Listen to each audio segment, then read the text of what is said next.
Nishi, and welcome to Broken Open, where we discover how people use pain to become, how what hurt you can bless you, and also how the simple aha moments that you have in life can change the trajectory of your life. Before I dig into today's topic, I really want to thank everyone. I want to thank everyone for all of the positive feedback, for the new viewership on Vimeo, for the new likes, shares, subscribes, and reviews.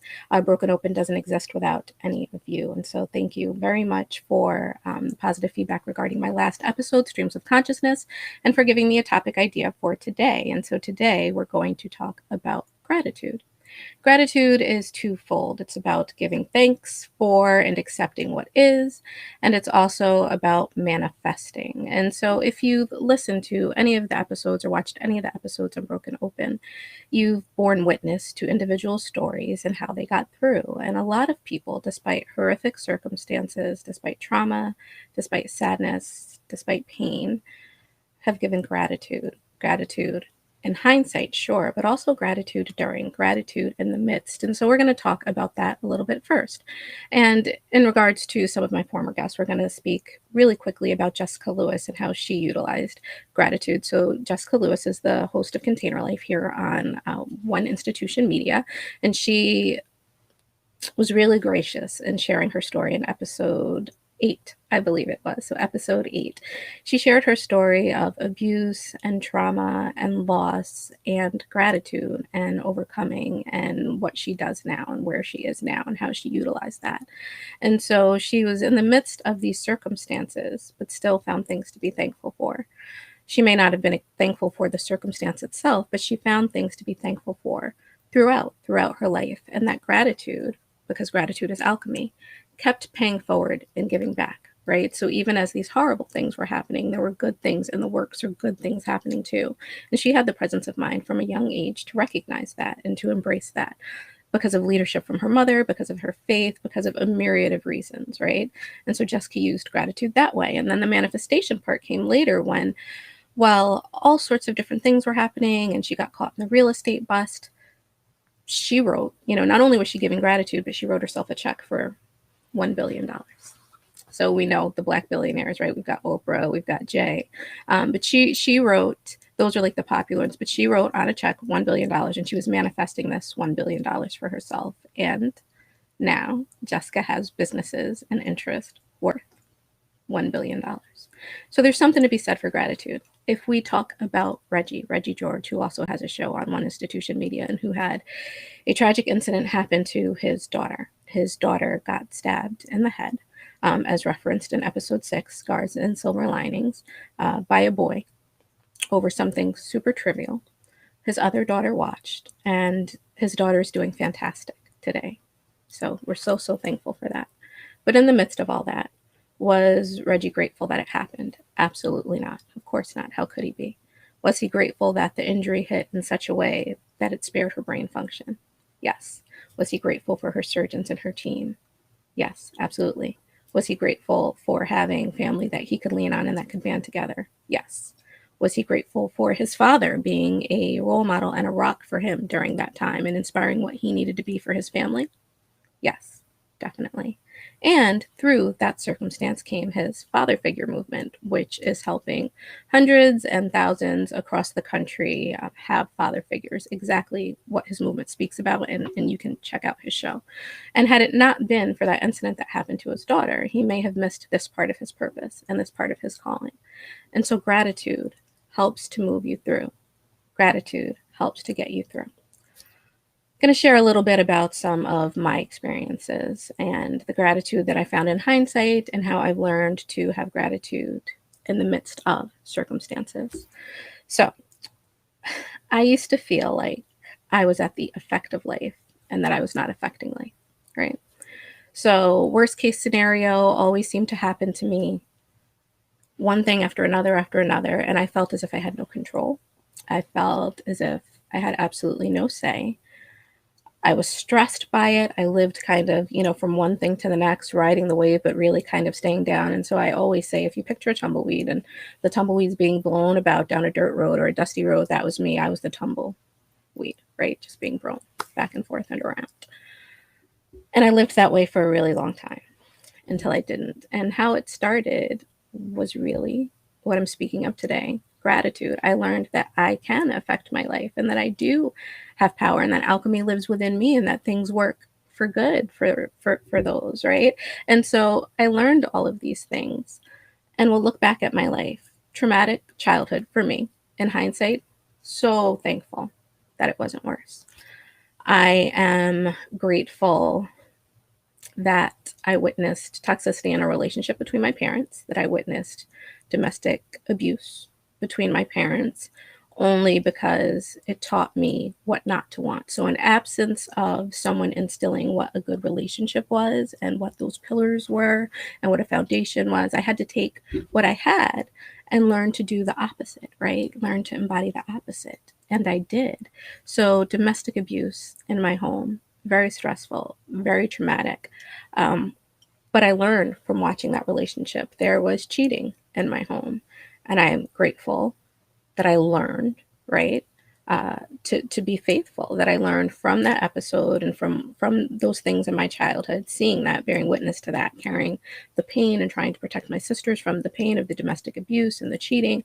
I learned what it looked like when things fell apart and what it looked like not to honor someone. And so I learned about valuing someone, a partner, and honoring a partner. And I learned what I wanted within my own relationship. Mental illness within the home, same thing. Learned to recognize it, learned to know cues, learned to be interested in the mind and consciousness and how it works and why people do the things that they do. All from a young age, these things were instilled in me as a result of my environment. Functional alcoholism, so alcoholism and drug exploration, right? I learned to stay away from those things and to have willpower, and that everything is good in moderation, but moderation only, and to be disciplined. Because again, I saw the fallout. And so, I had someone in my home who would always tell me that I wasn't anything and really messed up my self-image, even though, from the outside world, people would say, oh, Tawanna, you're beautiful, you're pretty, or you're so smart. And I was in honors classes and AP classes, and I got these awards, and I was a voracious reader, and I got all of this outside accolades, but it doesn't matter because the foundation within the home, right, was telling me something different. But I learned then how to validate myself. And so I'm grateful that I learned how to not seek validation from others, even family members, and how to validate myself. And that has paid dividends in life. And so we'll fast forward a little bit more and we'll talk about my first love, which was an amazing love and showed me everything that relationships should be. But because I was not ready and I had only learned what not to do and not exactly the things to do, I still had some of my environment within me. I did not honor and value that wonderful and amazing first love the way that I should. I'm grateful for it because it gave me a beautiful experience, and it showed me what love should be like and what support looked like and what it felt like to be valued and honored. I am sad that I hurt the person that was my first love through actions, but I did what I could do, right, with the consciousness that I had at the time. In hindsight, I'm not grateful that I hurt him, but I'm grateful for the lessons that I learned from that relationship and the lessons that I learned, from hurting him and what not to do. And I know that I was a lesson in his life, and so I'm grateful that he got that lesson too, even though I feel very bittersweet and I feel sad. And, to this day, I still atone for the way that I treated an individual who loved me more than anything and would have done anything for me. Go forward a little bit, more. And I was cheated on epically. So I left this relationship that was beautiful and wonderful and giving, right? That I'm so grateful for all of those things and the lessons and the experience and having someone in my corner. And I was single for a while. In the next relationship, I chose someone who was a serial cheater, who cheated on me to have threesomes, who cheated on me. I saw it on video when he went to someone's birthday party in Canada, 30th birthday party. There was a video of him with two women. He also had people in town meanwhile and taking care of his mother and, doing all these things and being all of these things for him. And he was out there, right? But I'm grateful for that experience and the pain that I felt and the lessons that I learned there. I'm grateful that I know that I showed up after my first love and maybe not showing up entirely as I should, that I showed up in the second, major relationship in my life. I showed up exactly as I should, and I did the right things. And I'm grateful that I knew that it wasn't me and that it wasn't my fault and it wasn't anything that I did, right, that caused this circumstance. I'm grateful that I had put all my eggs in his basket, thinking that we were going to be together forever, because as devastated as I was and as leveled as I was when everything fell apart, I learned what it was like to rebuild from that. And I learned never, ever to do that again, to never give my power away again, and to never pour everything that I had into someone else or into a relationship, to always, always take care of me first. So I'm grateful for that experience. That was devastating at the time. The next serious relationship that I had, went into it, right, thinking, okay, I've learned everything from the first love about, how I should be treated and what I need to do better. And then in the second relationship, I learned, gosh, I learned how to honor someone and value someone the way that I was honored and loved, in the first relationship. And so some time had passed, and I had been on a soul seeking mission during that time, which I'm also grateful for, even though it was one of the loneliest times in my life. And eventually I decide to date, and I meet someone who kind of like swoops in and was a friend, and that I just wasn't really interested in that way. And then it blossomed. And when it did, because he was a friend, I thought, I'm going into this with like both feet on the ground and eyes open, and the lessons for my other relationship. I'm grateful for that naivety, and I'm grateful that I went into it with my eyes wide open, and I'm grateful for the lessons that I learned there. So there I learned body dysmorphia and what that's like. I learned what it's like when someone pledges to love you and says that they love you, and maybe the reality of you doesn't line up with that. I learned that when someone tells you to kind of like hold on a little bit, you do that because he had my very best interest at heart in the beginning, and I think ultimately always, and really wanted me to be in a situation where I grew and I flourished, right? And so it was a long distance relationship, and we had plans to move in together. And he had said, maybe we should wait a little bit, maybe you should have this time. But me being a romantic and thinking that I had learned these major lessons from these first two relationships, and because we had a friendship first and we really knew one another, I decided that, let's make it happen. If I can find a job there, then I will move there, right? Let's do that. And so I did. I did that. And when I did, it was rushed. It was too soon, and he was right. And we made a go of it the best that we could. And it was not fantastic, right? There was no intimacy, and he really just started telling me that I should look one way or I should look another way. And so I'm working out to gain weight and get thicker. And then I'm too thick, and then I'm working out to lose weight. And I was swung on this pendulum, right? But I'm grateful for that, because I learned what it was to be fit and healthy and my ideal. And I gained enough courage within that relationship to leave, even though I had moved across the country for someone. I left and I moved across the country again on my own. And so I'm grateful for that. And so you can learn from anything, and you can be grateful for anything, even in the midst of. The last little personal tidbit I'll share is about my daughter. So we've talked about my daughter, and we've talked about the fact that she had a congenital heart disease and that she had a heart transplant. What we haven't necessarily said is that the mortality rate, and with current research, I am expected to outlive my daughter, barring any unforeseen circumstances on my part. For her to live to adulthood is, and well into adulthood, is not very likely, unfortunately. And so, am I grateful for that? Absolutely not. Am I grateful that she's here and that I have her? And would I trade that for anything? Absolutely. Am I grateful for the lessons I've learned in parenting her? Absolutely. Of course I am. Of course I am. Would I ever wish that she was not born, despite the surgeries and the hospital stays and the trauma, and how our lives have changed, and how COVID has changed us, and how we were doing COVID precautions way before because of her transplant? No, absolutely not. Absolutely not. Right? So you can be grateful for things even in the midst of tough circumstances. And so we talk about accepting and acceptance and having gratitude with and for acceptance. And that's what it is. Through all of my circumstances, through Reggie's circumstances, through Jessica's circumstances, it's having gratitude no matter what is going on, learning that you can get through by finding something to be grateful for in the moment. And that gratitude builds, and it builds energy, and the alchemy of it comes back to you. And so the second part, like when Jessica wrote $1 billion on a check and she manifested $1 billion in business for herself, is manifestation. It's faking it until you make it, right? It's there when they say fake it till you make it, or thank you next, and all of those things, acting as if is a part of gratitude. Acting as if is alchemy. Acting as if something is happening and embodying that even when you don't feel it, and being grateful for it before you get there, is how you get it.